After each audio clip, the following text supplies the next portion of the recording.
Había un arete de Fátima y su liga de su cabello, pero no estaba mi hija. La tierra estaba en la escala superficialmente. Yo agarré una nave y la moví, y era solamente la rasqué y los cuadros los desarmé. Y alcancé a ver un tenis de mi hija Fátima. Pero no fue solo el tenis, inmediato me di cuenta que era su pie de mi hija. La ropa tenía sangre de mi hija. Después se supo que era sangre de Fátima y de un masculino. Pero jamás estuvo la casa acordonada, nunca, nunca. Los lugares donde estaba la sudadera, el cuchillo, el dinero, tampoco. Y le contestaban, pero mató a Fátima, pero mató a una niña. Hubo otras personas que los empezaron a rociar con gasolina y traían, como ya estaba oscureciendo, traían antorchas que habían hecho con ropa, con trapos prendidas. Y nosotros les gritábamos que no, porque los judiciales nos gritaban, no dejen que los quemen, no dejen que los maten, entréguenoslos con vida. Tratamos de sobrevivir a la pérdida de nuestros hijos. Que podamos desearle más. Nos olvidaron. Estamos aquí porque nos olvidaron.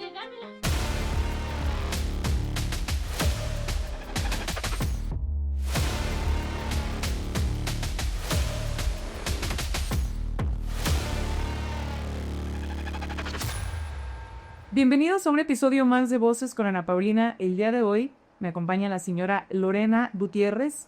Gracias por acompañarme a este espacio. Estoy un poco nerviosa porque de verdad no sé cómo manejar este tema, pero de antemano quiero darle las gracias por compartir dos historias que han marcado no solamente a ustedes, su esposo, sino a todo un país. Gracias. Gracias a ustedes por el espacio, gracias por darnos voz. Si no fuera por ustedes, que fuéramos otras nuevas víctimas. Platíquenme un poco qué fue lo que pasó. Vamos a regresarnos al inicio de esta historia con la pequeña Fátima. Bueno, pues jueves 5 de febrero del 2015, nosotros vivíamos en una pequeña comunidad en Lerma, en la parte alta de la montaña. Era la ladera de la carretera Naucalpan-Toluca, un lugar muy bonito, lleno de bosque, donde mis hijos eran felices y nosotros teníamos una vida normal.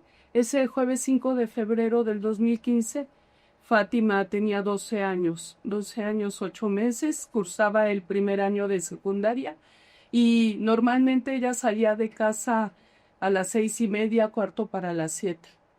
Y se iba hacia la parada del autobús siempre en compañía de nosotros, ya fuera yo, mi hijo Omar o su papá. En esa ocasión el jueves estaba su papá, le tocaba descansar todos los jueves y mi esposo fue quien la acompañó a la parada del autobús.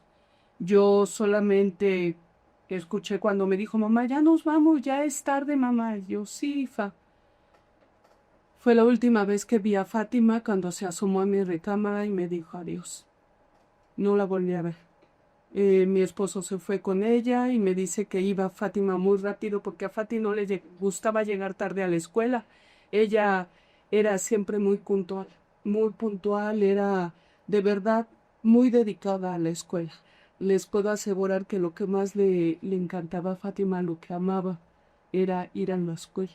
Entonces, yo lo digo porque a veces yo le decía, ya hace mucho frío, y yo le decía, Fati, hoy hace mucho frío, no vayas. Y me decía, no, mamá, yo tengo que ir. Y ella no faltaba a la escuela. Así lloviera o hiciera frío, ella siempre. Ese día se fueron. Mi esposo dice que iba corriendo atrás de ella. Fátima, espérame, dame tu mochila, yo te la cargo. Y ella, no, papá, córrele, que ya es tarde. Dicen, bueno, no la alcancé, dice, hasta que llegamos a la orilla de la carretera. Pues ya la alcancé, cruzamos, estaba el autobús y mi hija corrió. Dice, había más jovencitos de la comunidad, pues que iban a la prepa, a la secundaria. Dice, y pues se subieron y se fue mi hija. Dice, ahí estaba Salva, su compañera, que desde kinder iban juntas. Era vecina de nosotros y pues amiga de Fátima. Estaba Salma con su mamá y pues se subieron al autobús y se fueron y ya. Dice mi esposo que él se regresó con la mamá de Salma. Y dice, pues ya, les llegó a casa y me dice, ¿qué vamos a hacer? Y le digo, pues yo tengo una junta, Dani tiene que ir a la escuela. Dani ya estaba preparado y su papá lo fue a llevar igual arriba con un vecino que los llevaba en su camioneta de escuela porque la escuela estaba como a 1,5 kilómetros en la primaria, en el pueblito cercano. Entonces se fue mi esposo, me regresó y me dijo, ahora sí, digo, pues yo tengo que ir a mi junta, pero me dice mi esposo, bueno, dice, pero nos vamos caminando, porque pues él era chofer de transporte público y pues no quería andar en un carro, quería caminar y le dije, bueno, y así fue, y fuimos caminando a la junta.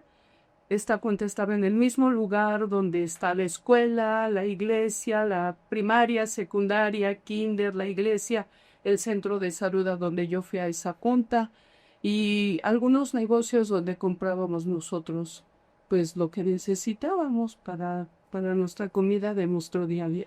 Entonces mi esposo se fue conmigo, llegamos y ahí estuvimos, era jueves 5 de febrero del 2015 y mi hija Jimena, llegó cuando casi terminaba la junta, iba pasando y la vimos con mi hijo Omar y me dice, mamá, ¿qué vas a hacer? Le digo, pues voy a terminar la junta y después vamos por Dani. Dice, bueno, en lo que yo apunto a los niños al kinder, a mis 2 nietos, dice, los apunto al kinder y ya nos vamos juntos. Le digo, ok, y fue así fue. Pues fuimos mi esposo y yo a recoger a Dani, pasamos por Jimena y nos fuimos a comprar la comida del día. Y ya nos fuimos todos juntos con Dani y mis hijos, nos fuimos a la casa. Llegamos como al cuarto para las 2. Y en ese momento me iba a quitar los zapatos para descansar porque caminábamos alrededor de 1,5 kilómetros o 2 kilómetros. Y me dice mi esposo, no que vayas a acostar. Vamos a hacer de comer porque va a venir Fati. Y va a querer comer, va a tener un hambre. Y le digo, sí. Y ya me puse mis chanclas, también mi esposo se quitó los tenis, se puso la chancla, nos fuimos a la cocina. La cocina de mi recámara la divide un pasillito como de 1 metro, 1,5 metros. Es lo único que divide la recámara de la cocina. Y nos fuimos. Y ya ya yo me puse a hacer una sopa de fideo, mientras mi esposo me dijo, yo te ayudo a pelar los pepinos, y mi hija Jimena me dijo, yo pico la lechuga, mamá, pero voy a llenar las lavadoras porque quiero lavar. Digo, sí. Y le dijo a Omar, mientras vete a ayudarme, Omar.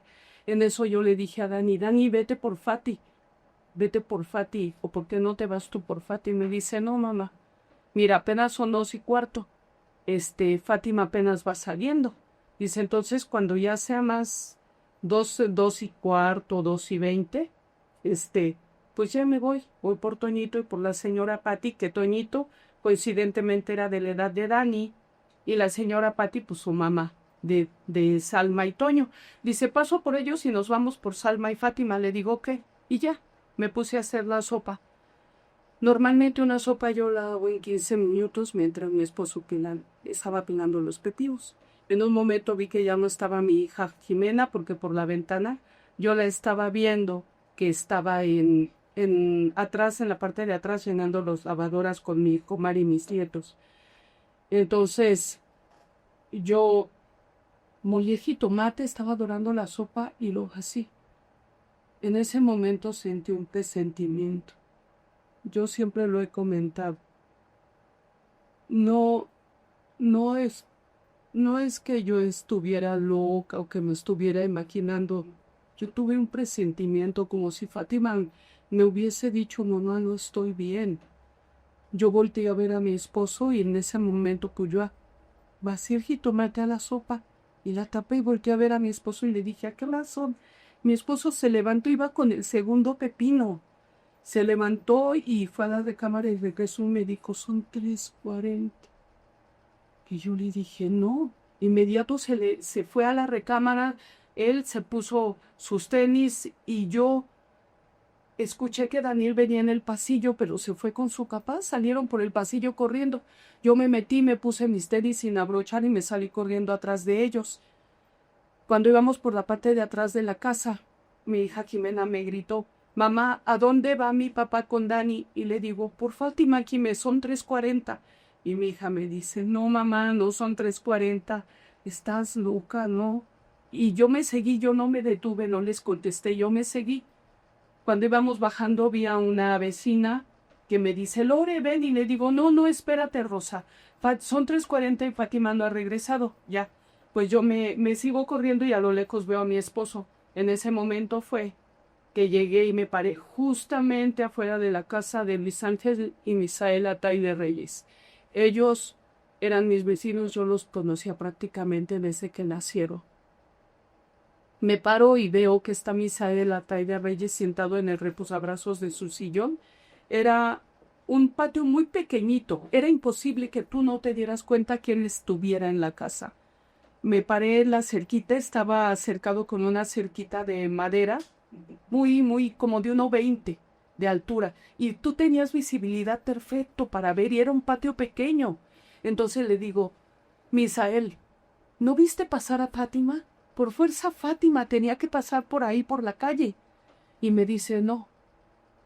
Y yo dije, escuché ruido y vi que Dani, era mi hijo Dani que iba corriendo, hace como Y, la bajada por donde yo iba y la calle.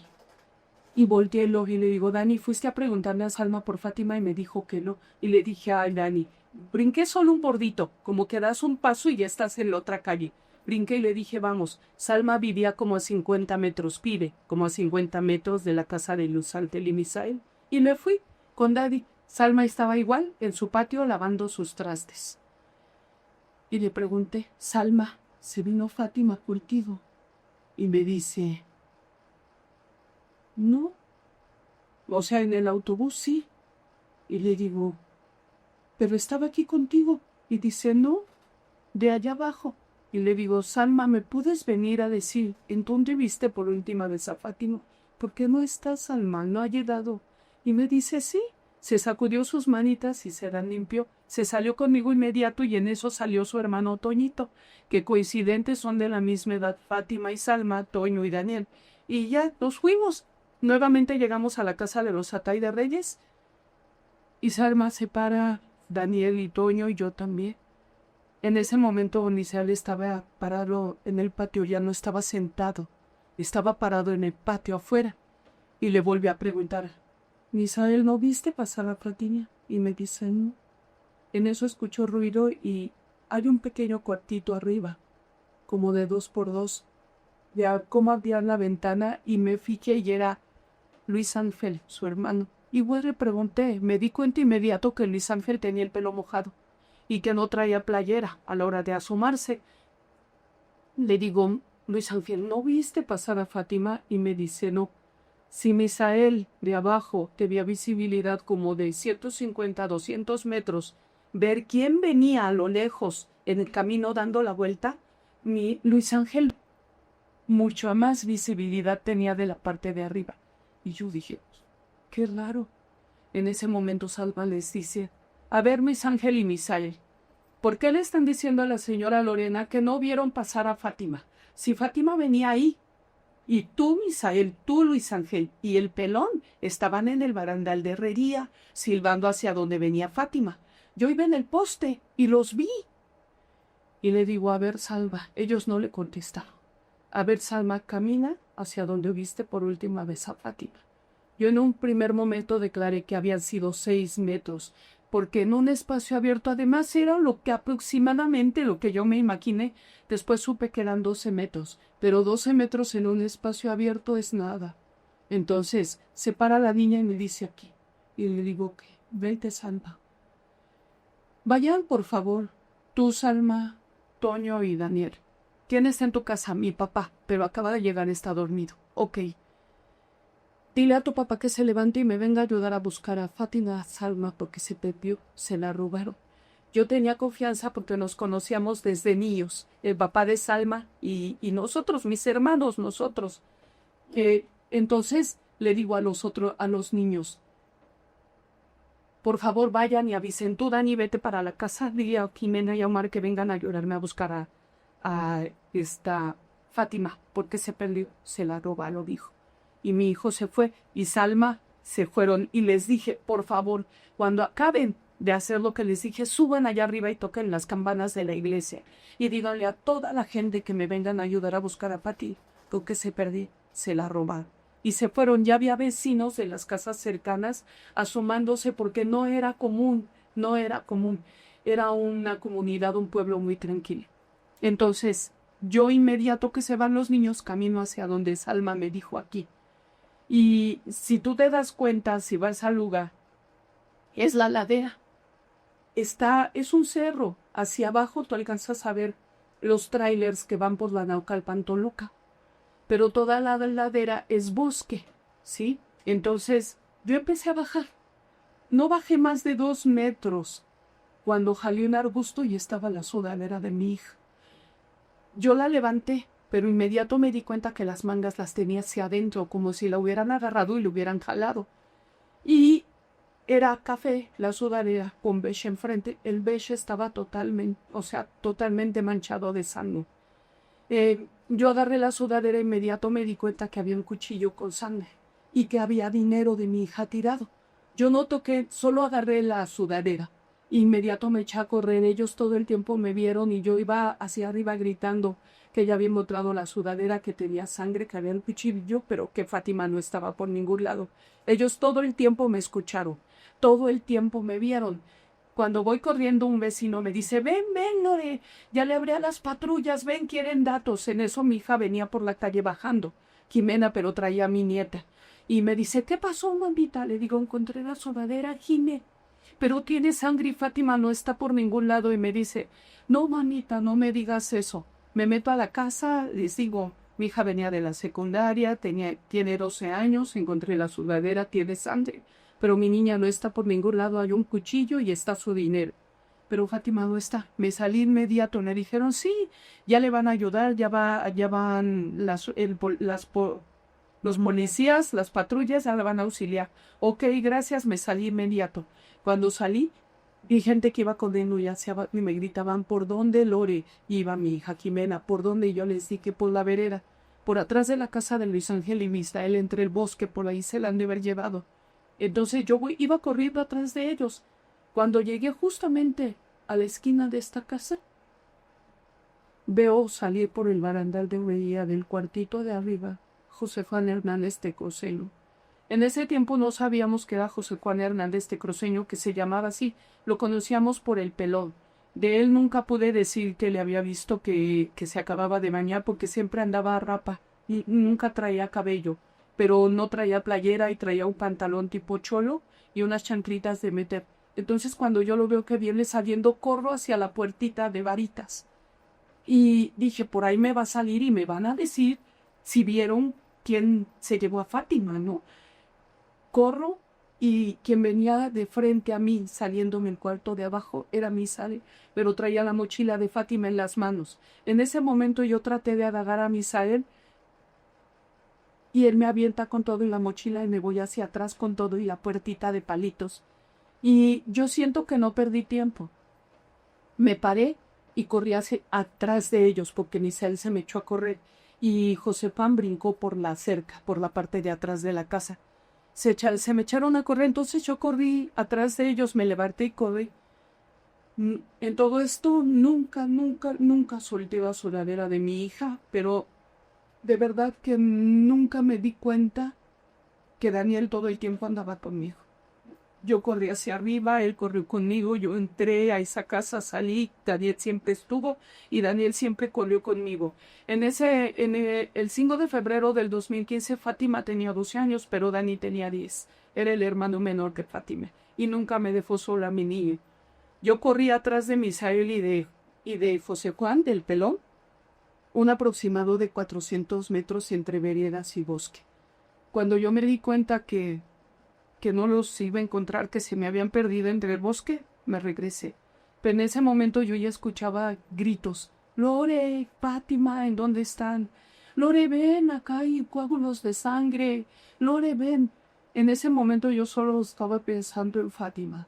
Fátima, por favor, muévete, hija, si estás en algún lugar. Haz un ruidito, Fati, yo te voy a encontrar. Mira, Fátima, te prometo que aunque esté muerta, pero te voy a encontrar, hija.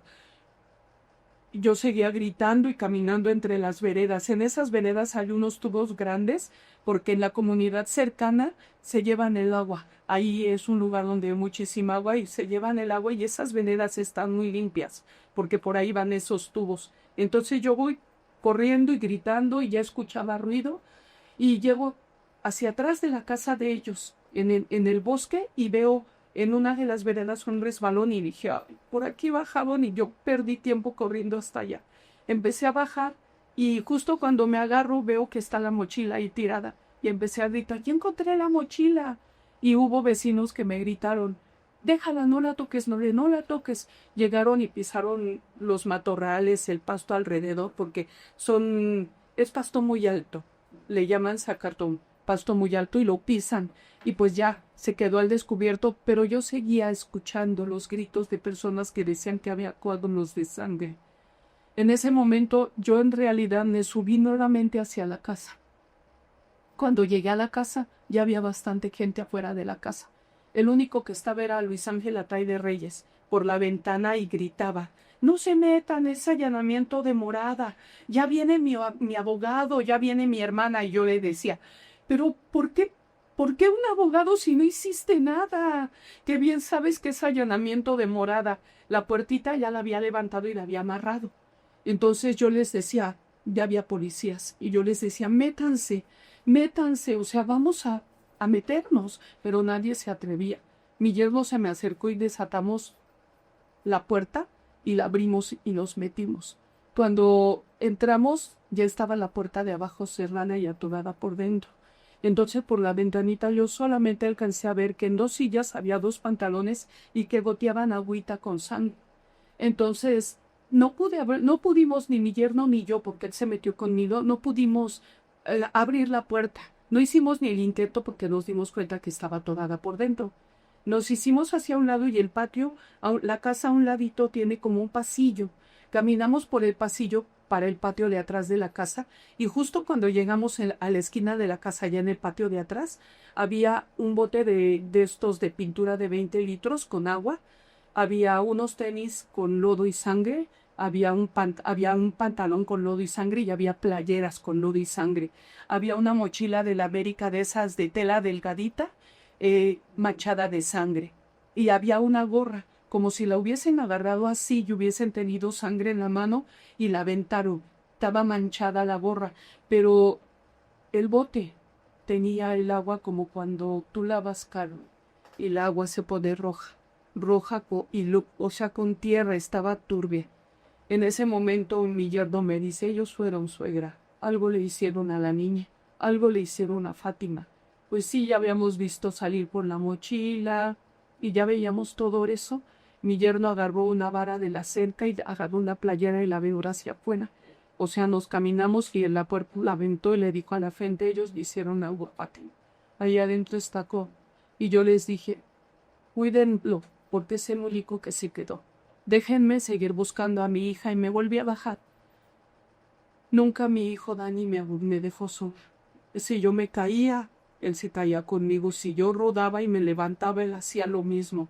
Y nos fuimos hacia donde las personas, yo escuchaba las voces que ven, Lore, ven, acá hay sangre. Yo ya me había fijado que la ropa tenía lo de sangre.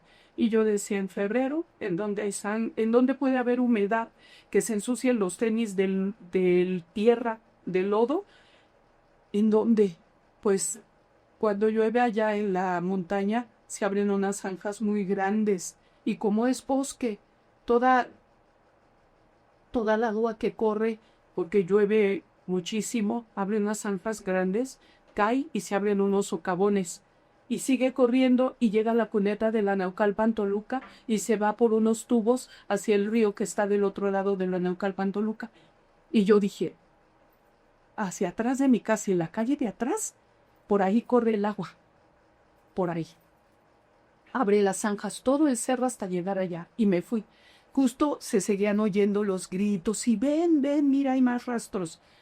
Pues me fui. Cuando llegué a esa zanja, nosotros ya teníamos 40 años viviendo ahí. Era imposible no conocer el lugar.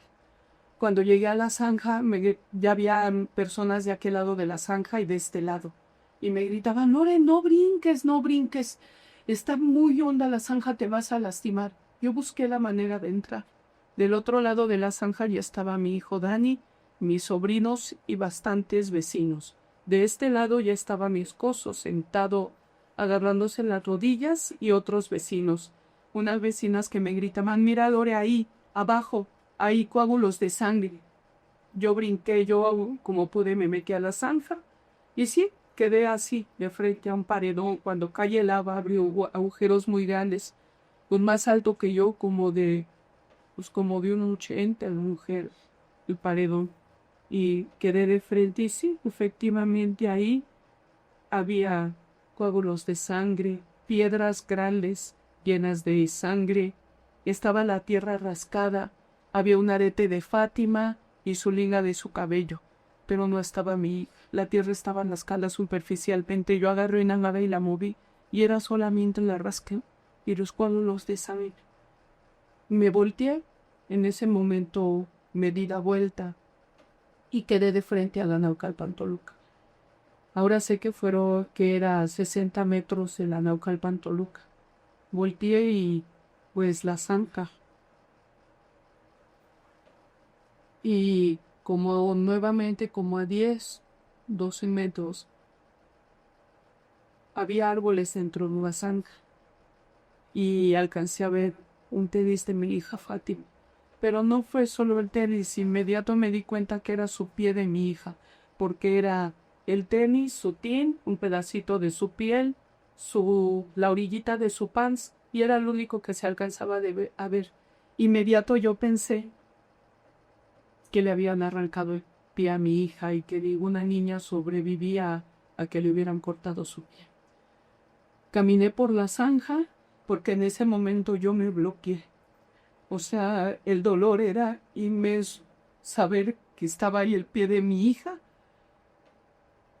Yo no vi otra cosa más que el pie de mi hija. Caminé por la zanja y mientras escuchaba que Daniel gritaba, mamita, por favor, saca a Fátima, se está ahogando. Ahí está su cabecita, ahí está su pelo. Yo no vi nada. Ahí está su mano. Mi esposo estaba arriba. Él alcanzaba a ver, pero yo de adentro no veía. Yo caminé. Pisé unas llantas, muchísimas varas, ramas, hojas de los árboles que caen. Y me fui por encima de las llantas, caminé y me fui a sentar a la Naucalpan Toluca, a la cuneta.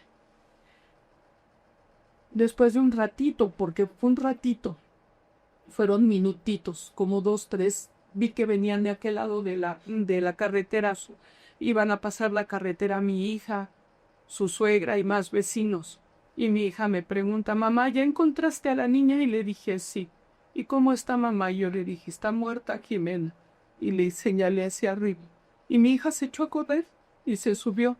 Su suegra empezó a gritar que no. No, Lorena, no, dice, yo ayer la vi, no, no es cierto. Empezó a gritar y empezaron a decir todos, vamos a tapar la carretera, vamos a poner piedras y palos, ya nadie va a pasar hasta que vengan a ayudar. Y empezaron a hacerlo, se pararon a un tráiler y que hoy dije que no van a pasar porque acababan de matar a mi niña.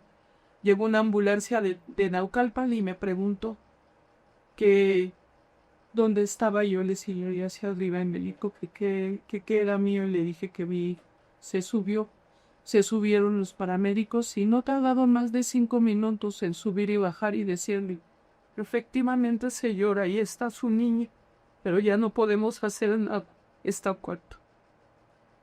En eso llegó mi hijo Omar también, que venía con otros amigos por la orilla de la Naucalpan Toluca, de buscar a mi hija, y me dice, mamita, que ya encontraste a Tatis, ¿cómo está la niña, mamá?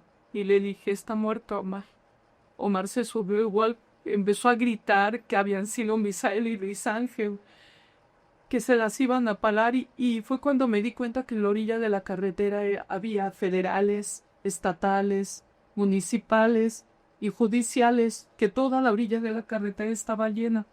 Agarraron a mi hijo y lo metieron en una patrulla federal porque se puso un animal. Llegó la ambulancia de Toluca y fue exactamente lo mismo. Señalarle y decirle, subieron y bajaron y me dijeron que no podían hacer nada, que ahí estaba mi niño.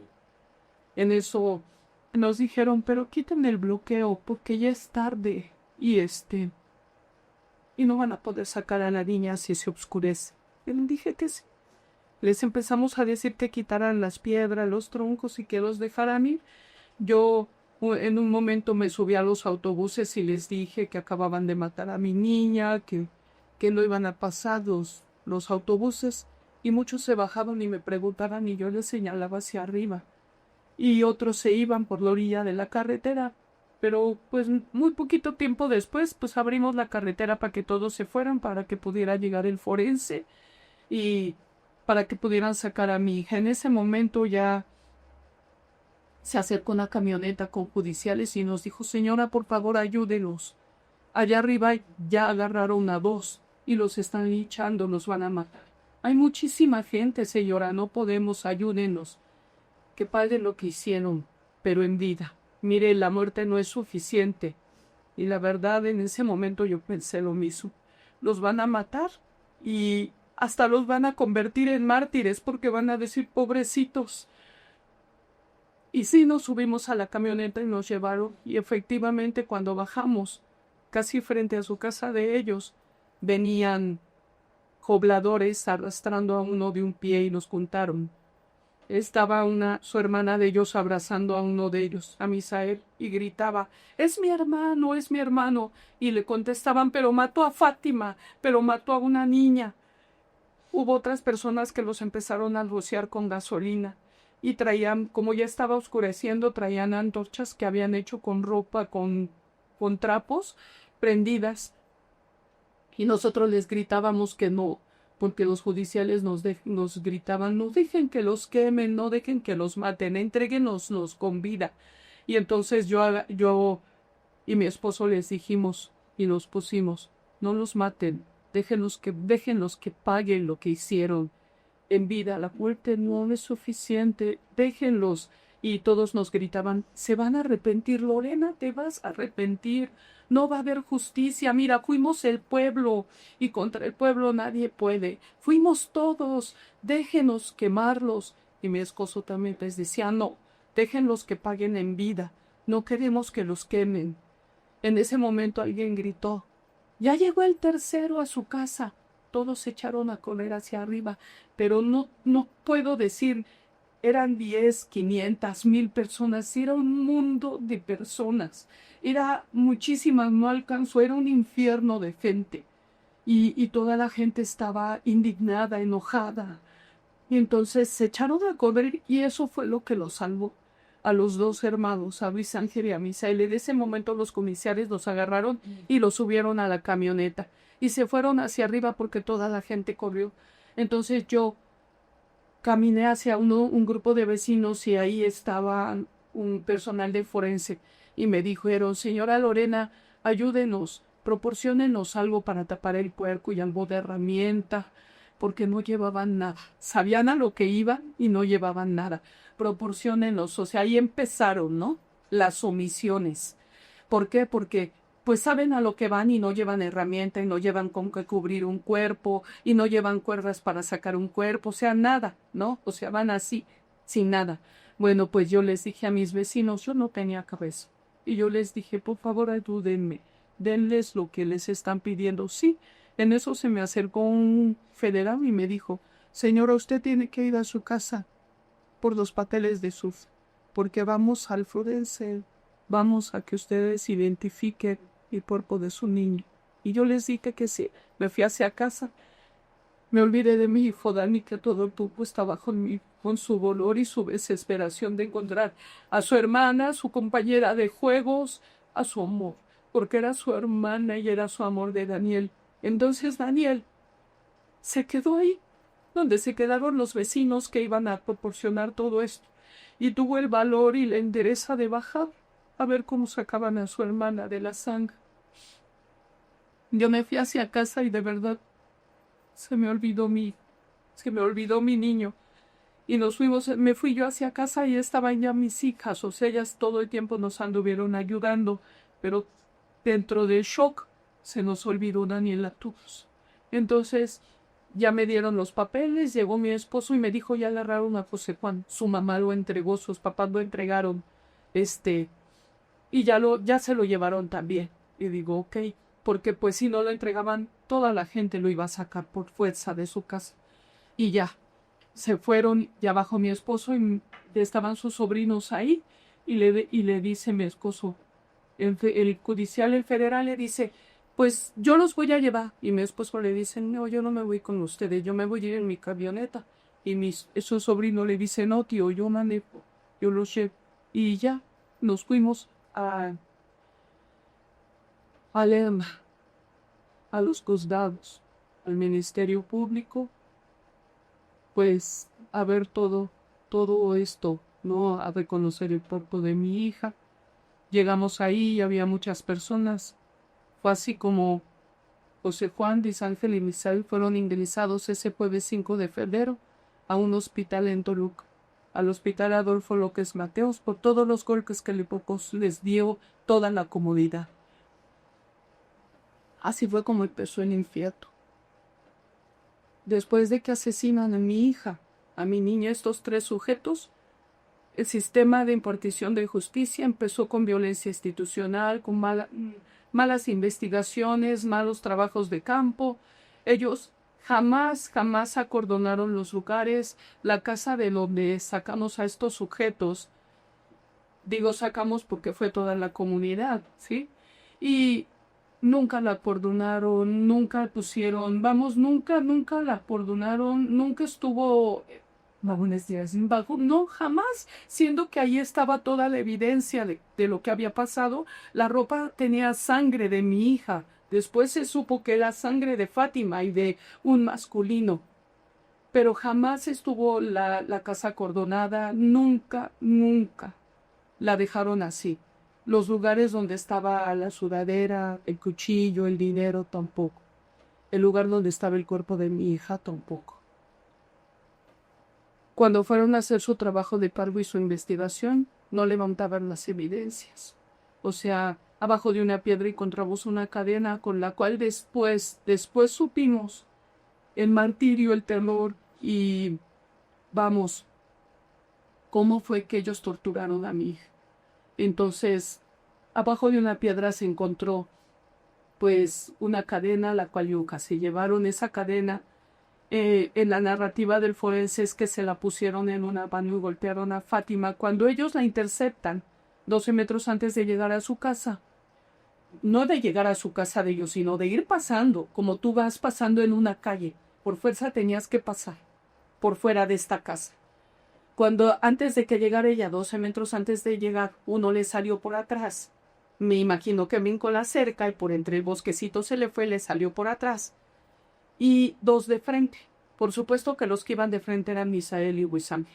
Mis hijas lo conocían, mi hija los conocía y no les tenía miedo, eran sus vecinos. Misael iba en la prepa Johnny Pomar. Y su hermano también iba a la misma prepa, entonces era frecuente que pasaran por la calle y se iban juntos, luego salía mi comar y se iban. Entonces, era normal todo eso. Era normal que mi hija los conocía, que no les tenía miedo. Entonces, cuando ella los vio venir para interceptarla, nunca se lo imaginó. Ella iba con su mochila, con su botella de agua subiendo. O sea, nunca. La agarran, la interceptan, se la llevan los 3, desde el primer momento. Es que está viendo la cámara que estaba. Sí. Ustedes no, sí, usted sí, pero nada más Pero- ahora sí, porque ya ve que se paran la decisión. Pues mi hija, desde el primer momento que uno la agarra por atrás y los 2 de frente, uno de ellos traía un arma y le portaba cada 10 centímetros. Y el cuello 10 centímetros. El forense en su narrativa dijo que todo lo que le hicieron a Fátima fueron heridas de sometimiento. En el transcurso del lugar donde la interceptan y se llevan a mi niña, pues le sacan la sudadera. Lógico, pues la acababan de cortar, salpicado en su sudadera de sangre. Se la llevan. En el trayecto a mi hija le pican un ojo y le tiran todos los dientes. A Fátima la picaron alrededor de 230 veces. Ellos nos dijeron en un primer momento que habían sido 90 veces, pero el forense en la etapa de investigación nos dijo claramente que habían sido 236 veces. Puros piquetes de sometimiento en todo su cuerpo.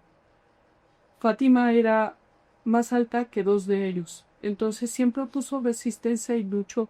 El forense dijo que este fue motivo suficiente para ejercer toda esa violencia en mi niña. En el trayecto se la llevan a esta zanja. En la zanja, pues, abusan de ella los tres. Vaginalmente le introducen por el ano un objeto de bordes irregulares y lo explotan por dentro. Le abren el pecho 30 centímetros y las entrepiernas 10 centímetros. Le fracturan los tobillos, las muñecas y le dislocan el lomo. Y el forense nos dijo que Fátima había sido una guerrera. No era una guerrera, era una niña y quería llegar a casa y quería jugar con Daniel y quería ver a su papá llegar de trabajar y quería contarle su día a día a su mamá. Quería hacer su tarea, jugar en su columpio de su árbol, jugar, ver a sus sobrinos Iker y Tamara. Era una niña, era una niña. Y eso era lo que quería. Fue por eso que luchó, porque ella quería regresar a casa. Fátima luchó sin lograr contra estos tres. Ese fue el relato del forense. Mi hija fue privada de la libertad a sus 12 años, torturada, violada. Al final ellos, como Fátima, dijo el forense que Fátima todavía estaba con vida porque luchaba por sobrevivir a este ataque. Como ellos se dieron cuenta que Fati estaba viva, le arrojaron en la cabeza 3 piedras, 2 de 32 kilos y una de 36. Fati tuvo exposición de masa encefálica, pero dice el forense que ella todavía estaba consciente y trató de sopesar las piedras con las manos y le fracturaron todos los huesitos de sus manos y su cabeza. Fátima murió por traumatismo cráneoencefálico severo y por edema. Así fue como ellos terminaron con mi niña aquel jueves 5 de febrero del 2015, y no conforme con todo lo que le hicieron a mi hija, malas investigaciones, violencia institucional. 14 días después de que ellos estuvieron ingresados en ese hospital por los golpes que les propinó toda una comunidad, todo un pueblo, 14 días después, a nosotros nos dijeron que el menor, Misael Atay de Reyes, tenía 17 años 8 meses cuando participó con su hermano y con José Juan Hernández de Crucelli en la tortura y el asesinato de mi hija Fátima. Entonces, lo iban a dejar salir del hospital y no habían proporcionado ¿cómo le dicen? No habían dado la orden de presentación de este menor. Y nosotros, los papás de Fátima, pues fuimos con la magistrada de menores al Poder Judicial a pedirle que por favor nos diera la orden de presentación para este sujeto porque ya iba a ser dado de alta del hospital y se iba a ir. Y no quiso. Me dijo en ese momento, yo le empecé a explicar, mire, le hicieron esto y esto a mi hija, pasó esto y esto. Y ella me dijo, no señora, a estas alturas, usted ya debería de tener los pies bien puestos en la tierra. No hay pruebas suficientes. No le bastaron la mochila y que todo, yo lo vi salir con la mochila. Lo ubicó mi esposo, lo ubicó Daniel, lo ubicó Salma. Nada le fue suficiente a esta señora, a esta magistrada de menores. Me dijo que no, que nada era suficiente para poderme liberar una orden de presentación para este menor. Me dijo que no, y fue así como Misael Atay de Reyes salió en libertad el 19 de febrero del 2015. Salió del hospital y se fue. Se fue. Y tardaron 2 años en volver, en que nos dieran la orden de presentación y en detener. Justamente fue el 8 de junio de 2017 cuando iban a sentenciar a Luis Ángel y a José Juan Hernández de Crucelli. Justamente lo detienen a él en Morelos y lo presentan en la Quinta del Bosque. Misael Atay de Reyes ya tenía 20 años, casi 21, y lo presentan en la Quinta del Bosque. La Quinta del Bosque es un tutelar para menores y lo juzgan como un menor y solamente le dan 5 años. Y te dicen aquí en México que ellos, a los 17 años, 8 meses, Misael no era consciente. No era consciente de que si le cortaban la cara a Fátima 10 centímetros le iba a ocasionar un daño irreversible. Si le cortaba el cuello 10 centímetros le iba a ocasionar un daño irreversible. Si la picaba superficialmente 230 veces le iba a ocasionar un daño irreversible. Él no era consciente. Si abusaban de ella todos, los tres, de la manera en que lo hicieron, él no era consciente de que le iba a ocasionar un daño irreversible a mi niña. A más de que la juez nos dijo, ya cuando fueron juzgados estos sujetos, en la etapa de investigación, la juez nos dijo que ella no podía clasificar el caso de Fátima como feminicidio, porque todavía no sabía si contaba con superior, mi hija. Entonces, se tuvo que demostrar que mi hija ya contaba con su periodo para que pudieran reclasificar de homicidio a feminicidio. Hoy sabemos que no es cierto, que todo eso fue violencia institucional, que todo el mal actuar, las malas investigaciones, los peritajes en el lugar de los hechos, 15 días después de parte de menores, todo eso fue violencia institucional. Todo eso fue violación al debido proceso, pero a favor de Fati. O sea, todo eso fue ayudar a los asesinos, ¿sí? El que hayan ido a hacer todo eso tardíamente, 15 días después, cuando ya todo estaba contaminado, cuando había habido una multitud en el lugar pisando todo. Personal que no sabe ni caminar por los lugares, que no recogen evidencias, que nada les es, no tienen amor a su trabajo, no hacen su trabajo. Y todo esto lejos de ayudarte,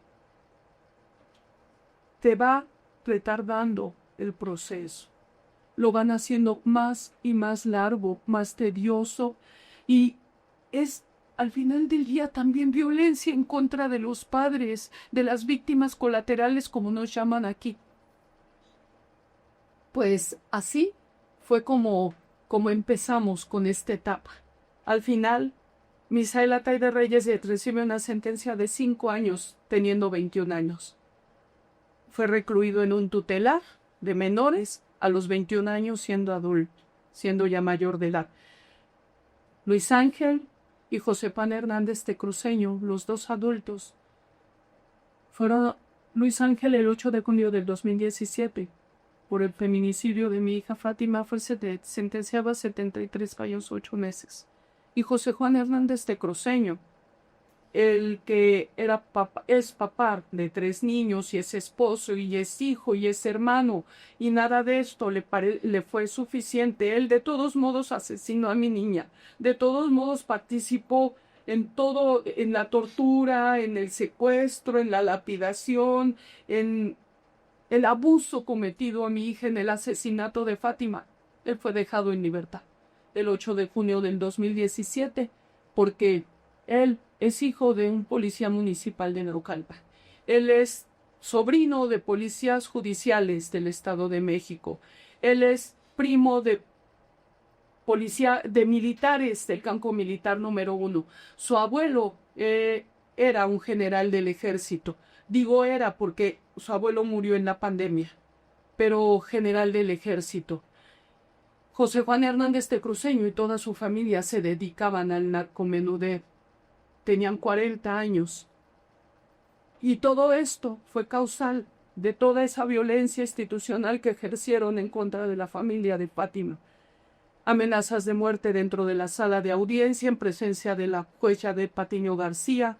La familia de José Juan nos amenazaba de muerte, pero dentro de la sala de audiencia, en presencia de los MPs, de la trabajadora social, de la psicóloga que me acompañaba, de la juez, de todas las personas que acompañaban a José Juan Hernández de Cruceño.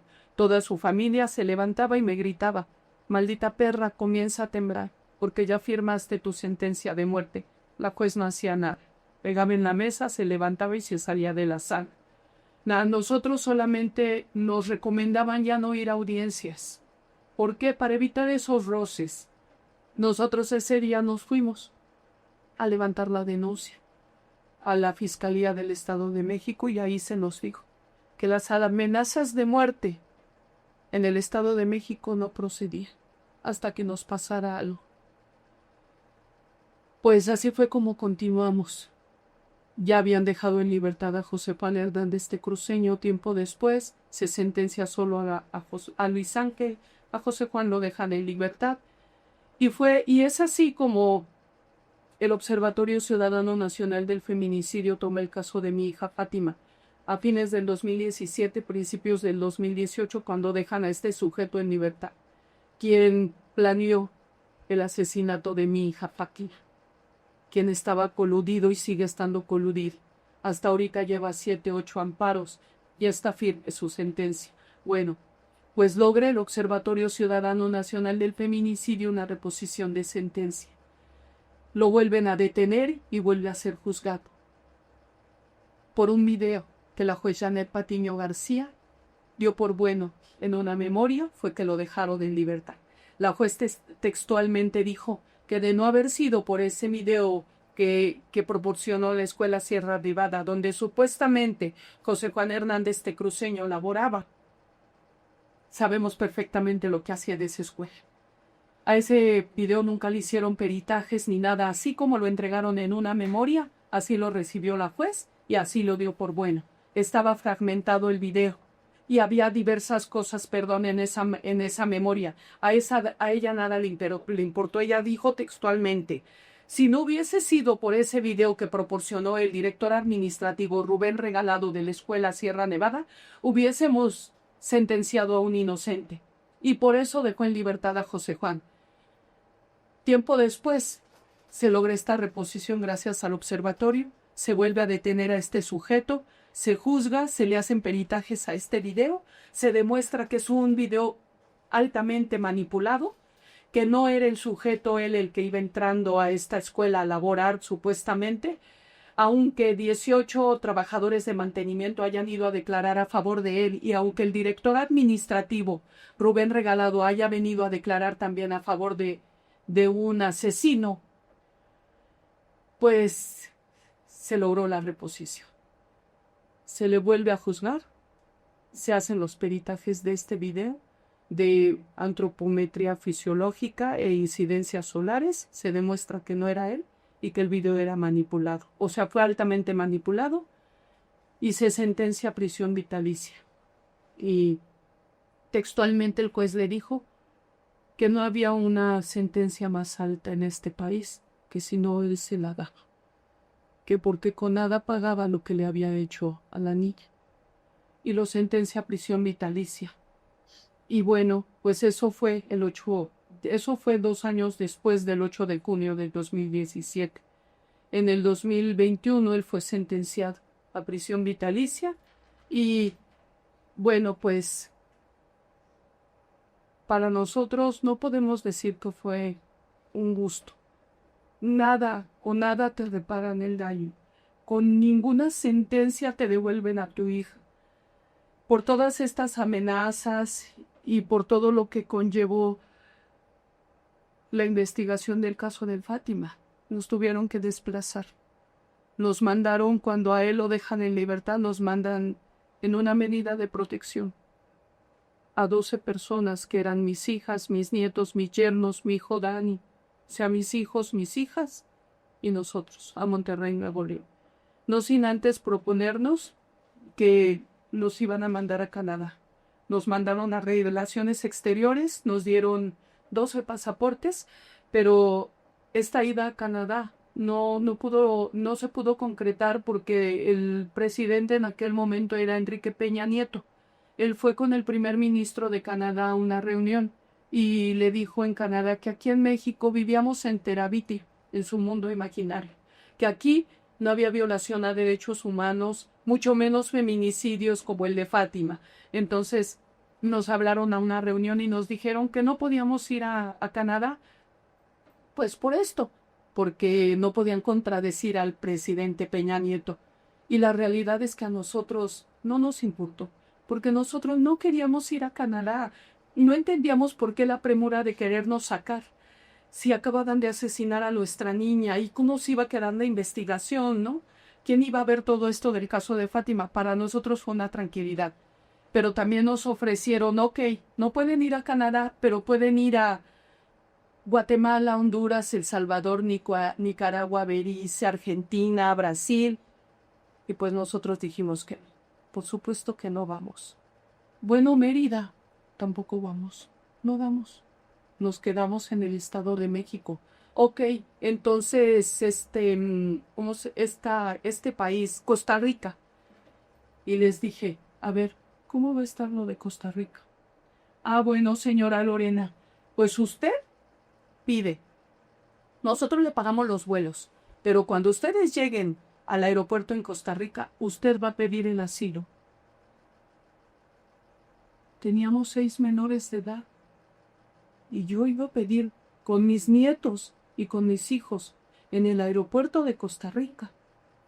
Sí, señora Lorena, mire, Costa Rica tiene un tratado con Canadá y usted va a volar a Canadá y ya estando usted en Canadá va a pedir la reinserción de su familia. Como si el ser humilde era... O sea, aquí, en este país, en México, el que tú seas humilde y seas mujer es sinónimo de estupidez. Eres ignorante, eres tonta y no piensas. Así el sistema patriarcal de este país, así. Y les dije, claro que no, como si fuera a ser así, ¿no? Claro que no, no vamos a Costa Rica, no fuimos, nos mandaron a Monterrey. Pero solo les bastaron 5 años en medidas de protección, con mecanismos nacionales de protección simuladores, ineficaces, ineficientes, perversos, traidores. 5 años para que en una medida de protección nos mandaron porque amenazaban de muerte a mi hijo Dani, lo acosaban en las escuelas, sacaron a mi hijo Dani y a mis nietos de kinder y a mi hijo Dani de la secundaria y a mi hijo Omar de la prepa, porque hacían llamadas en la misma escuela donde mi hijo Dani va a la secundaria y iba mi hijo Omar de la prepa. Hacían llamadas telefónicas a la directora, a las trabajadoras sociales, al conserje para preguntar si había ido mi hijo a clases. La directora mandaba al conserje a que se asomara afuera y el conserje veía camionetas con vidrios polarizados esperando a que saliera Daniel. Por este motivo, la Secretaría de Educación Pública de nuestro país ordenó que ya Daniel y mis nietos y mi hijo Omar no podían acudir a la escuela porque ponían en peligro la vida de los demás. O sea, yo sí lo entiendo. A la hora de salir, si querían agarrar a Daniel y algún compañero lo defendía, pues corrían peligro. Y sacaron a mi hijo, o sea, sacaron a todos mis niños y mi hijo y mi hijo Omar. Los mandaron a esta casa donde nos tenían en el primer desplazamiento, en un municipio cercano a donde nosotros vivíamos. Ahí estuvimos alrededor de 3 meses con los niños encerrados mientras ellos hacían todos los trámites del desplazamiento hacia Monterrey, Nuevo León. Nos mandan a Monterrey, Nuevo León, un 7 de septiembre del 2017. Solamente le dieron a mi esposo 1,100 pesos para pagar 3 Uber, para que nos llevara bajando del avión afuera del aeropuerto en Monterrey, nos llevara a la casa donde íbamos a estar en medidas de protección. Nos subimos, nos llevaron, en la casa estaba el casero, pero la casa estaba amueblada. Nos dio las llaves el casero y entramos. En la casa no había nada que comer, ni trastes, y las camas no tenían cobijas. No sé cómo pretendían que viviéramos ni qué era lo que íbamos a comer con 6 niños. Éramos 7 adultos y 6 niños. No entiendo cómo es que ellos pensaban que íbamos a vivir. No hicieron trámites para las escuelas. ¿Cómo íbamos a meter a los niños a la escuela? Nosotros teníamos que mantener un perfil bajo. No podíamos sacar credenciales de lector ni licencias. Mi esposo era chofer. O sea, ¿cómo? Sin credenciales de lector ni yernos, ¿cómo iban a accesar a un trabajo? O sea, ¿qué era lo que íbamos a hacer en una casa? O sea, nos mandaron. Ellos, ¿cómo sabían si llevábamos dinero para comprar alimentos? Qué bueno que llevábamos, si no nos hubiéramos muerto de hambre, ¿verdad? Fuimos al súper más cercano en un estado que tú no conoces, que este estado es similar a Estados Unidos, a Texas, a todo allá, porque pues es frontera. Bueno, pues fuimos a súper, fuimos a comprar desechables y como pudimos comimos. De verdad que con nosotros no entiendo por qué tanta violencia institucional en contra de nosotros. Fue como si nos hubieran ido a dejar allá como si fuéramos basura, a deshacerse de nosotros ya, allá, como lo hiciéramos 5 años. ¿Por qué aceptó irse para ver? Por las amenazas de muerte hacia mi hijo Dani y a mi hijo Omar. O sea, ¿quién nos daba la seguridad de que no fuera a haber repetición nuevamente dentro de nuestra familia? ¿Quién? O sea, ¿quién nos aseguraba? Si nosotros ya habíamos visto el proceso de Fátima, toda la violencia institucional que ejercían en contra de nosotros, el decirnos que las amenazas de muerte no procedían, ¿quién me aseguraba? No a mí, a mis hijos. ¿Quién en este país, donde de verdad reina la impunidad, la corrupción y la ineptitud? La verdad son perversos y traidores. Mira, el desplazamiento se dio pues por las amenazas de muerte hacia mi hijo Dani y a que balearon nuestra casa, a que a los vecinos los amenazaban, como todos nos ayudaron a buscar a Fátima y vinieron de otros pueblos, de otras comunidades, pues todo esto fue que nos hicieran esto, que nos balearan la casa un día en la noche. Nosotros vivimos en un lugar donde hay muchos pueblitos alrededor, entonces hay fiestas y echan cohetes. Esto con la madrugada yo escuché, pero yo moví a mi esposo y me dijo, no, son cohetes en el pueblito de acá abajo ha de haber fiesta y están echando cohetes. Y yo, bueno, nos dormimos. Al siguiente día que nos levantamos para que Dani fuera a la escuela y Omar, no, todos los vidrios de las ventanas estaban rotos, había agujeritos.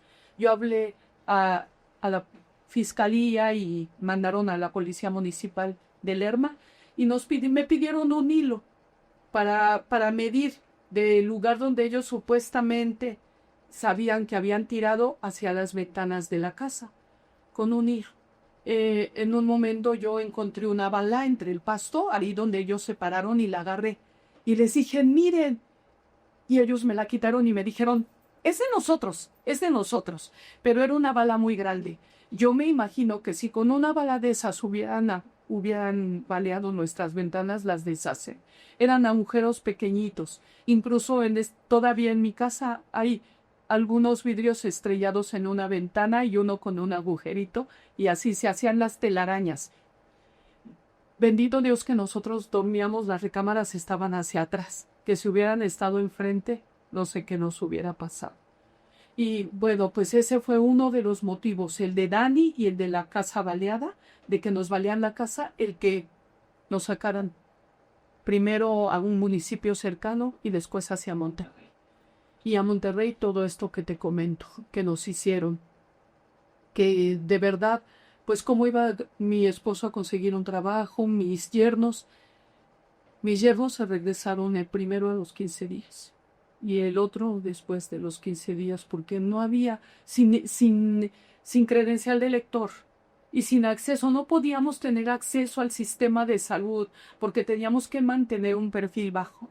Entonces, de verdad, fue algo que nadie se puede imaginar, la violencia que han ejercido hacia la familia de Fátima.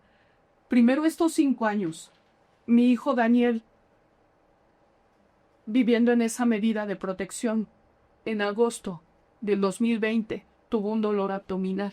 Yo hablé a la Comisión de Víctimas del Estado de México, porque quienes nos enviaron a Monterrey en medidas de protección fue la Fiscalía.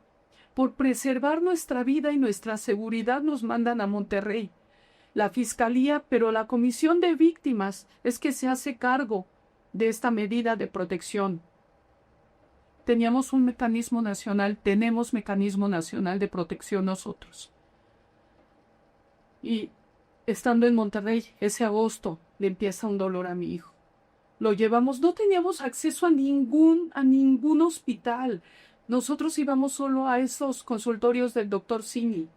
A Dani le empieza el dolor y le digo, pues vamos, lo llevamos al consultorio del doctor Simi, y le dieron butildocina. Le cambió el dolor y le calmó el dolor a mi hijo y nos fuimos hacia casa. Y ya mi hijo ya poco a poco se le fue retirando el dolor, pero esto fue en agosto. Yo hablé a la Comisión de Víctimas de Nuevo León, a la del Estado de México, me cansé de hablarles a todos y pedirles que por favor nos abrieran un hospital en Monterrey o acá en el Estado de México o en la Ciudad de México para que le checaran ese dolor a Daniel, porque no era normal y no estaba bien que le pasara. Todo esto lo asocian a la ansiedad y a la depresión. Por supuesto que no era el tema, la ansiedad y la depresión. Todos en casa teníamos depresión y ansiedad. Si me preguntas a mí, jamás se me ha quitado. Si le preguntas a mis hijas, a mi hijo Omar, tienen ansiedad mis hijos. Entonces no era el tema. Por supuesto que Daniel tenía ansiedad, depresión, por supuesto le habían asesinado a su hija y nos habían sacado de nuestro lugar de confort, de nuestros vínculos afectivos. ¿A quién no le da depresión cuando te alejan de toda tu familia, de todos tus conocidos, de todas tus amistades? ¿A quién no? Y después de que te asesinaron a tu hijo, el desplazamiento forzado interno es un crimen. De verdad nos destrozan la vida. Después de un feminicidio, el desplazamiento. Bueno, pues ya, yo hablo y todo, no me hacen caso de la salud de Daniel. Nada, o sea, haz de cuenta que lo minimizaron. Para ellos lo normalizan, lo minimizan y lo dejan. El 20 de noviembre del 2020, 3 meses después, agosto, septiembre, octubre y noviembre. El 20 de noviembre Dani vuelve a repetir el dolor. Me dice mi hija, mamá, Daniel ya empezó a poner el cólico. Y yo bajo y le pregunto, ¿sí, Dani? Dice, sí, pero no te preocupes. Dani tenía 16 años. Iba en la prepa 2 de la Universidad de Nuevo León. Dani medía más de 1,90, pesaba más de 90 kilos. Estaba entrenando en el equipo de fútbol americano de los Vaqueros de la Universidad de Nuevo León porque él quería hacer defensa. Y yo sé que mi hijo lo hubiera logrado. Le da este dolor y me dice, no te preocupes, mamá, se me va a quitar. Mira, ahorita me voy a tomar la butildocina como hace algunos meses y se me va a quitar. Y yo, ok, Daniel. Fue 20, 21 y el 22 mi hijo empezó a vomitar. Y yo le dije, Dani, no, pero estos días que yo te cuento a partir del 20 les empecé a hablar a la Comisión de Víctimas de Nuevo León, a la del Estado de México, a todos, hasta el mecanismo de protección. Por favor, un hospital, ábranos un hospital aquí o mándenos un médico que valore a Dani, que nos diga si él puede volar para irnos hacia el Estado de México, la Ciudad de México, para que ustedes abran el acceso a un hospital y atiendan a Daniel. Hicieron. Hablé a la Comisión de Víctimas el 22 y me contestó la trabajadora social Karen Osuna y le expliqué todo esto de Daniel. Le dije, mire, acuérdese que ya en agosto le dije a usted, pero ahorita le volvió. Dani ya está vomitando. Desde el 20 empezó. Ahora 22 ya está vomitando. Era en la mañana cuando le hablé a ella. Ya Dani está vomitando y se está bañando más de 15 veces al día para mitigar el dolor. Porque Dani nos decía que solo eso le refrescaba el dolor. O sea, que le caía el agua y le refrescaba. Solo tomaba agua y suero. Pero así como lo tomaba, lo arrojaba. Entonces, así pasó la noche Daniel del 22, porque no hubo quien. Y no podíamos regresar al consultorio de Simi. Mi esposo fue y el doctor no quiso venir a casa.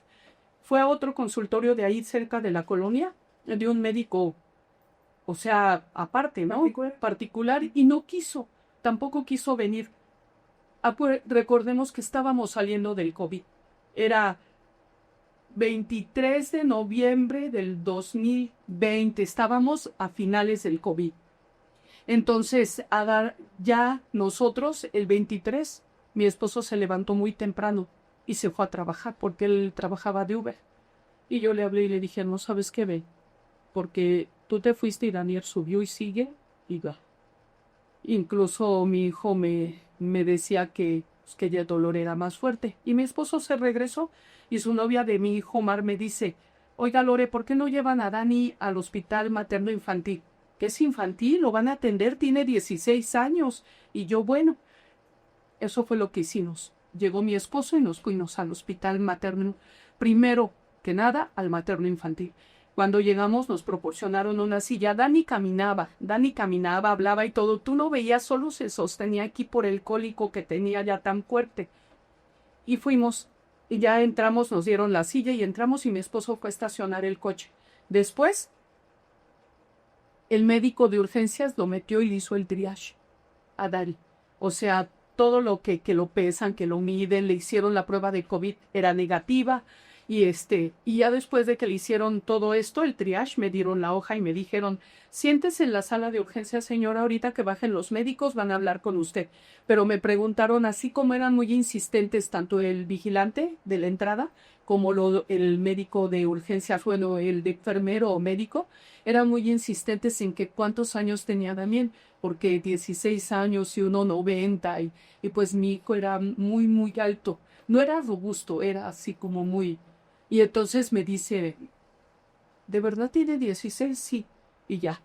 Bajan los médicos, estábamos en la sala de urgencias, mi hijo Dani y yo, él en la silla de ruedas y yo sentado a un lado. Y los médicos me dicen, ¿cuántos años tiene su hijo? 16. Ah, señora, lo sentimos mucho. No podemos atenderlo porque en este hospital solamente atendemos hasta los 15 años, 7 meses. Y su hijo ya cumplió 16. No es cierto, sabemos, y yo sabía, porque tuve 5 hijos, que el sistema de salud a nivel nacional es hasta los 18. Y si eres estudiante, hasta los 21. Pero te tienen que atender. Bueno, pues yo les dije, no señor, es que si necesitamos un aparato sofisticado, le digo, todavía ni siquiera lo revisan. Todavía no lo subes a una mesa de exploración y ya te estás dando por vencido. Le digo, ¿y qué hay de tu juramento? Le digo, ¿no lo vas a atender? No, no lo vamos a atender. Y se dieron la vuelta y se fueron por el pasillo. ¿Qué querían? ¿Que me quedara en el hospital esperando y que mi hijo siguiera empeorando? Pues yo le dije a Dani, vámonos. Le hablé a mi esposo y le dije, trae el coche. No quisieron atender a Daniel. Arrimé la silla de ruedas a la salida de urgencias, pero Dani se paraba. Se paró y se subió al coche. Así llegamos al Hospital San Vicente. Un hospital privado. Mi esposo pagó la consulta y fue lo mismo.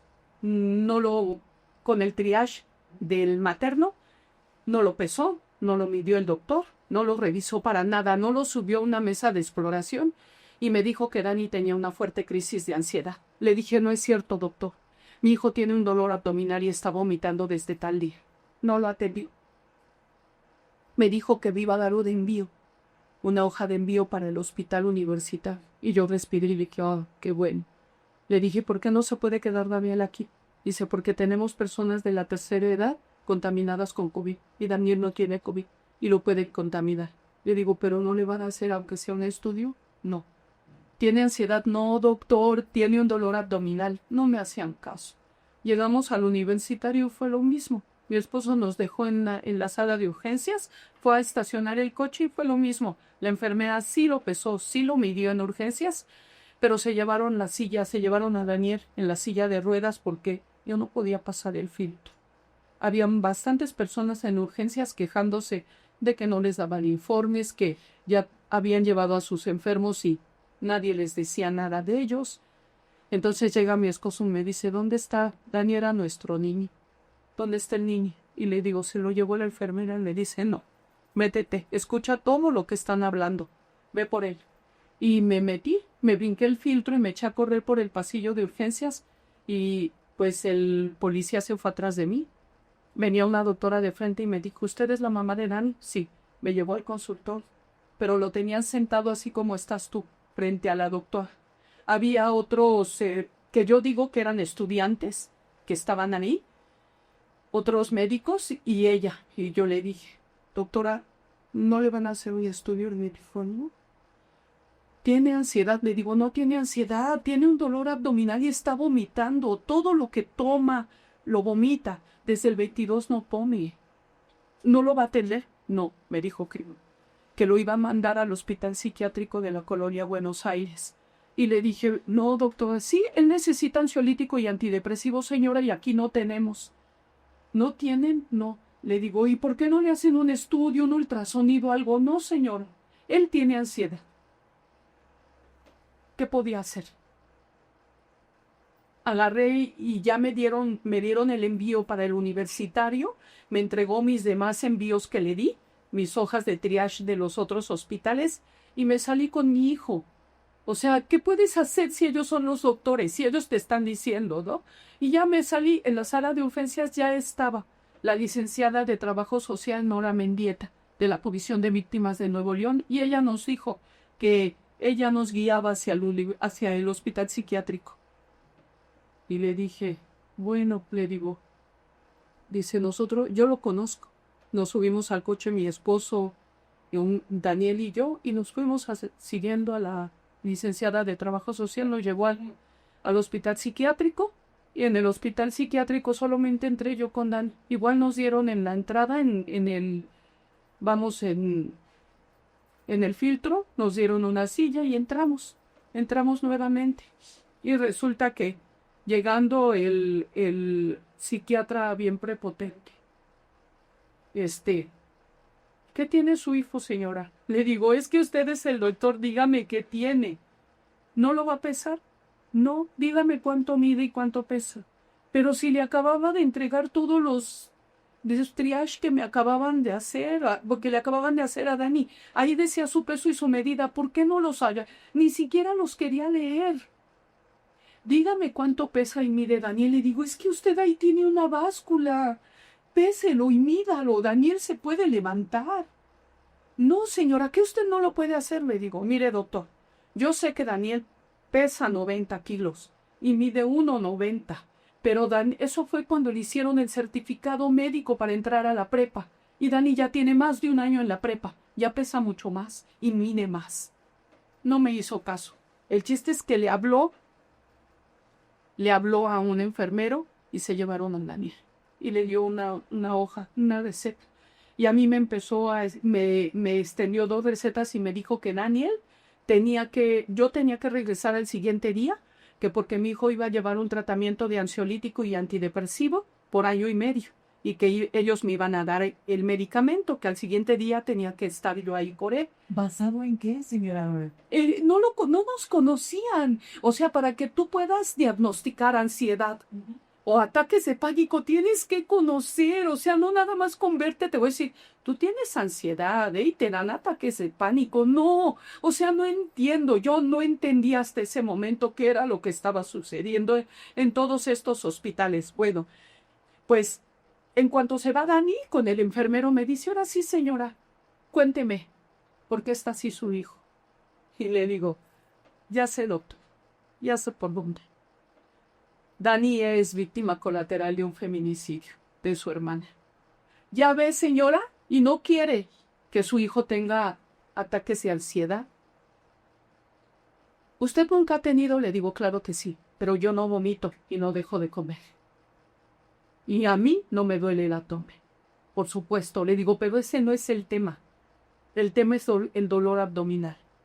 Señora, ¿por qué usted no quiere aceptar que su hijo tiene ansiedad? Le digo, doctor, ¿se va a quedar Daniel internado? Y me dice, no. No, me dice, no. Aquí hay personas con COVID de la tercera edad y Daniel no tiene COVID. Entonces, ¿no le van a hacer un estudio? No, señora, ya le dije que tiene ansiedad y que mañana usted tiene que venir. Ahorita ya le están administrando. Se levantó y me llevó hacia el consultorio donde estaba Dani. Le pregunté a Dani, ya tenía un algodón, el brazo doblado, y le dije, ¿qué te pusieron? Y dice, aquí y aquí. Le digo, ¿te dieron tomado? Le dice, sí. Le digo, ya se bajó, él mismo se bajó de la camilla, se sentó en la silla y me dieron las recetas y me sacaron hasta el filtro. Solo 2 minutos. El coche estaba afuerita. Solo salimos, mi hijo se subió al coche, la licenciada Nora Mendieta ya se había ido. Se subió mi niño al coche, mi hijo, yo me subí, avanzó mi esposo 2 minutos. Cuando volteé, Daniel estaba inconsciente. Se iba de lado y se volteaba en la puerta. Yo le dije a mi esposo, párate. Se paró y le pasé conmigo para detener. Daniel estaba en coma. Daniel entró en coma al minuto 2. Llegamos a casa.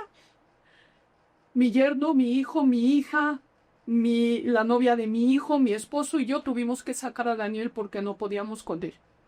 Le tuvimos que acondicionar el estudio en el piso de abajo, porque no lo pudimos subir a su recámara. Lo acostamos y Dani se quejaba. Sacaba burbujitas como de agua, así como burbujitas por la boca de saliva. Lo acostamos y mi esposo me dijo, ponla así, me voy a traer el sillón y aquí me voy a quedar porque si mi hijo quiere ir al baño no vas a poder. Súbete a dormir. Ya era más de la 1:30 de la mañana. Entonces en ese momento nos subimos y mi esposo no tardó ni 10 minutos en que volvió a subir y me dijo, levántate. Vamos, Daniel se sigue quejando y sigue haciendo burbujas. Dice, pero no me responde. Dice, para nada. Solo se queja y saca burbujas y le digo, ok, nos levantamos todos.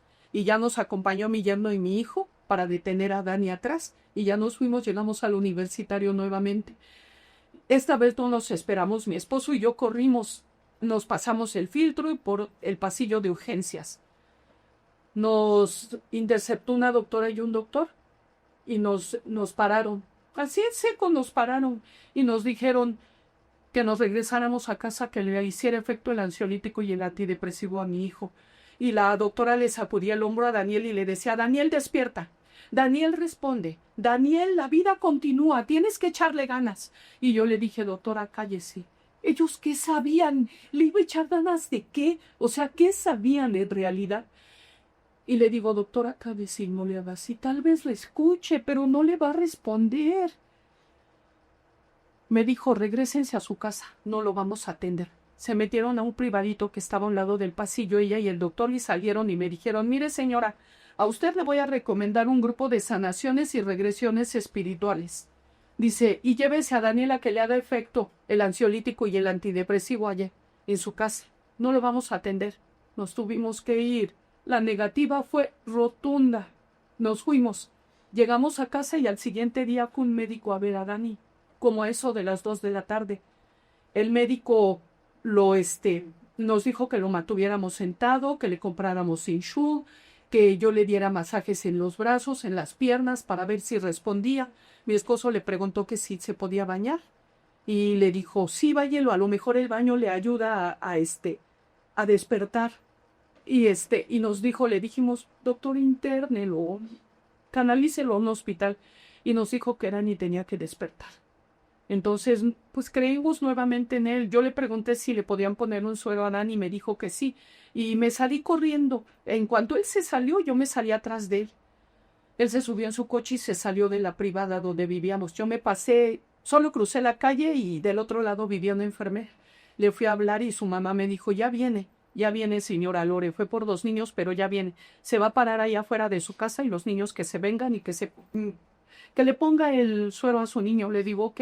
En eso yo vengo cruzando y cuando veo que están todos en el garage gritando que Daniel se acababa de morir. Gritaban, mamá, córrele, Daniel se acaba de morir.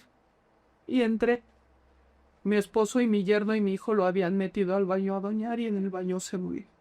En el baño explotó.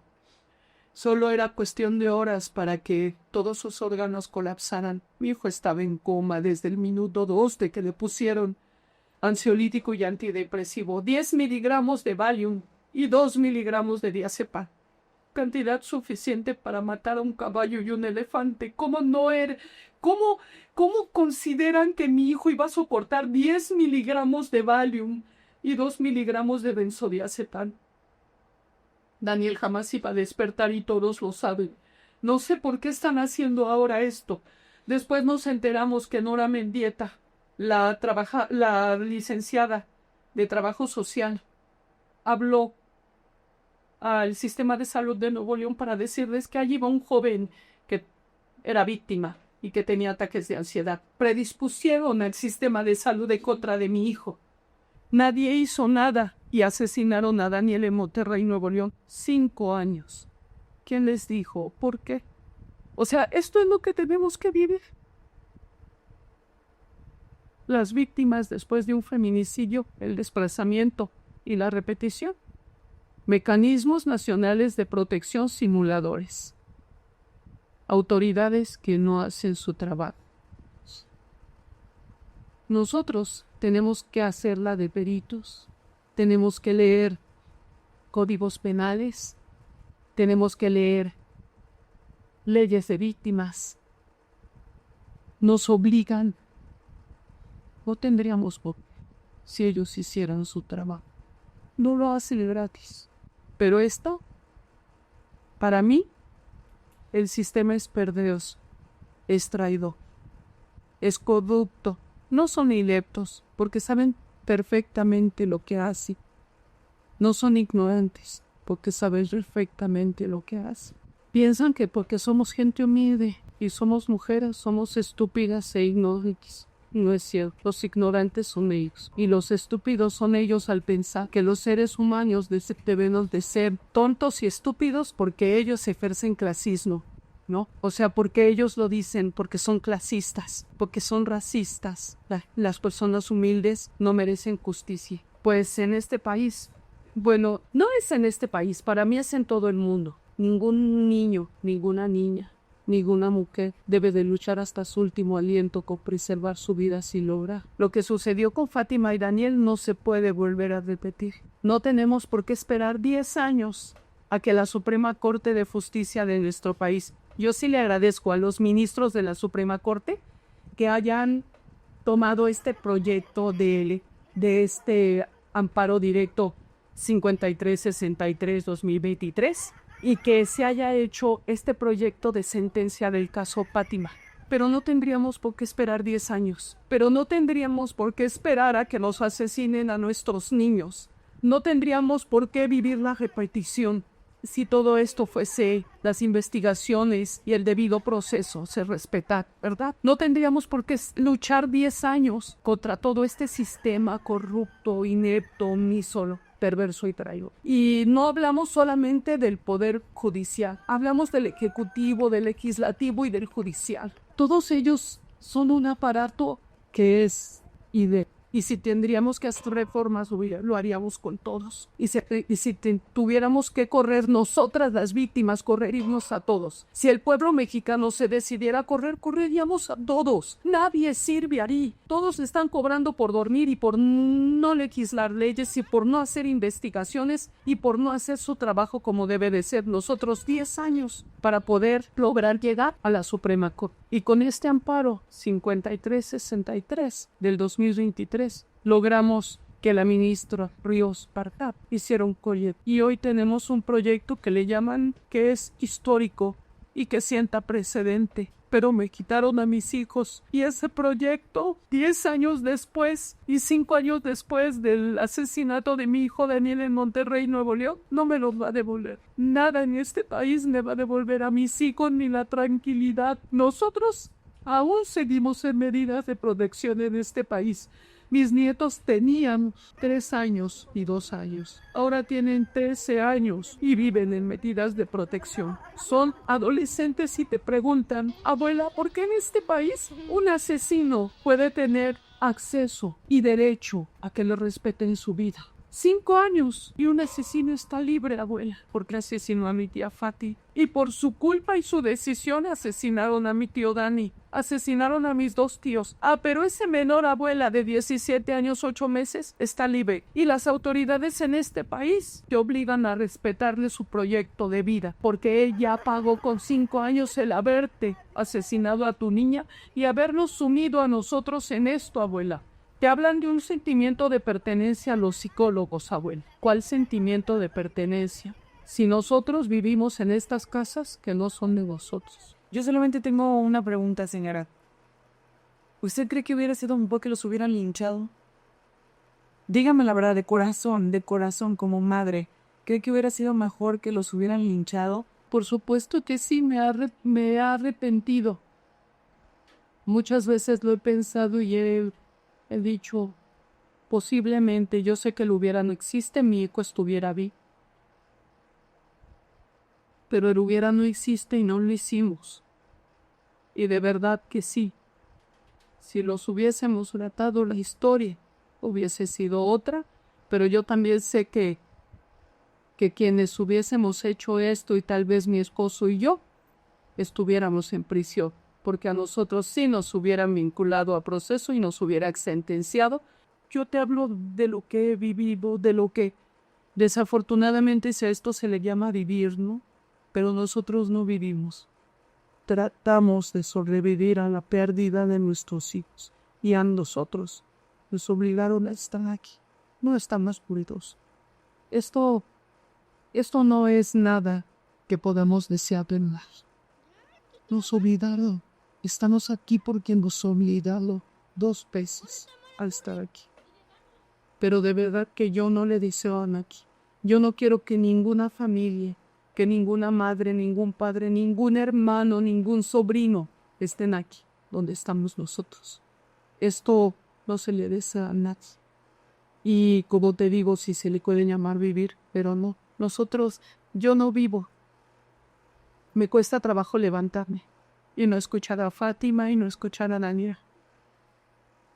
Me cuesta trabajo de verdad darme cuenta de que haya tanta perversidad y traición en el sistema de nuestro país y que aún 10 años después del feminicidio de Fátima, mis nietos sigan sufriendo y sigan viviendo como prisioneros dentro de su propio país sin garantías de seguridad. Ellos le apuestan a que los vayamos del país. ¿Pero por qué? Nosotros no hemos hecho daño a nadie. Aquí en este país, las garantías de seguridad son para quien ejerce la trata institucional de víctimas. Nadie te va a querer hablar de ese tema. Pero es la manera que tiene el sistema, el Estado, de dividir. Y les ha resultado perfecto dividir a las víctimas, fragmentarnos, ¿sí?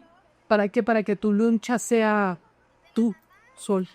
Y para que te cueste más trabajo, o para que te hagan lo que le hicieron al Señor Jesús y a la señora Lorena, ¿verdad? Para que ningún niño y ninguna niña, ninguna mujer, como Fátima y Dani, vuelvan a luchar y a vivir, ¿no? Lo que ellos vivieron y luchar por preservar su vida hasta el último instante sin lograrlo. Yo no entiendo por qué hay mujeres que no lo entienden y que no quieren hacer esta lucha y que les resulta imposible aceptar que sí podemos.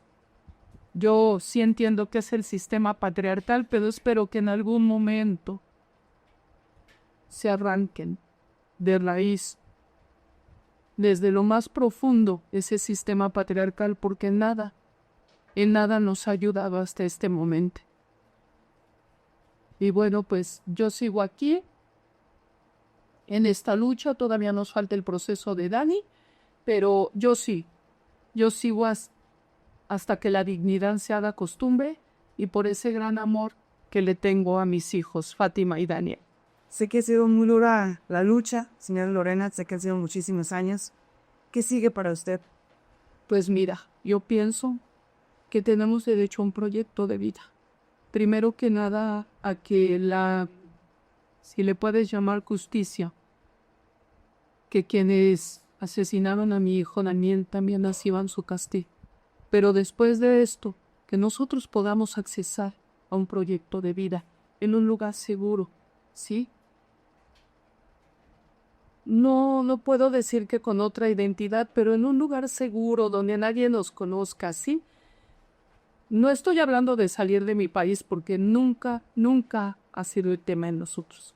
No quiero salir de mi país, pero quiero accesar con mis nietos y mis hijos a un proyecto de vida cuando esto termine. Yo sé que a nosotros la vida, ellos nos la ha cambiado, que nunca vamos a volver a ser los mismos, o que sí tenemos y queremos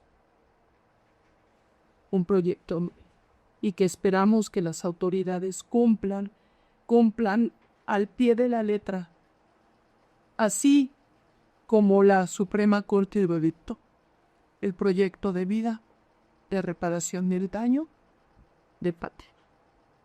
Y en ese proyecto se habla del caso de mi padre, que el gobierno y quienes están exhortados en ese proyecto de sentencia cumplan con su obligación y que esta vez sí de verdad se cumpla.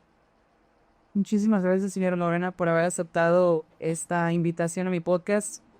Esperemos que esta entrevista llegue a más oídos. Esperemos que ahora por fin las autoridades o quien esté detrás de todas estas cosas hagan algo por los niños de México, porque ningún niño, como usted lo dice, merece morir de la manera en que han muerto sus dos hijos.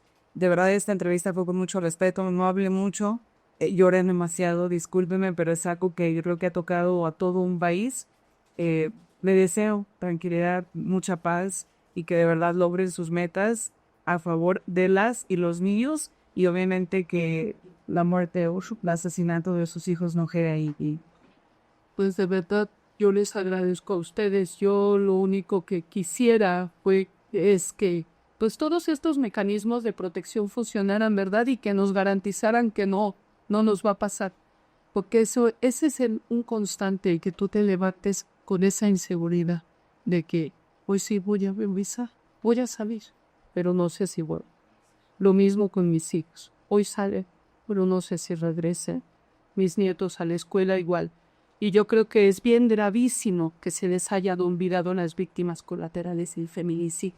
Gravísimo que en este país no haya quien piense en las infancias, porque después de un feminicidio existen huérfanos, existen hermanos, existen sobrinos, existen como mis nietos, esos niños olvidados, sin derechos, como prisioneros dentro de su propio país, sin garantías de seguridad, sin acceso al sistema de salud, sin acceso a la educación, sin acceso a la alimentación.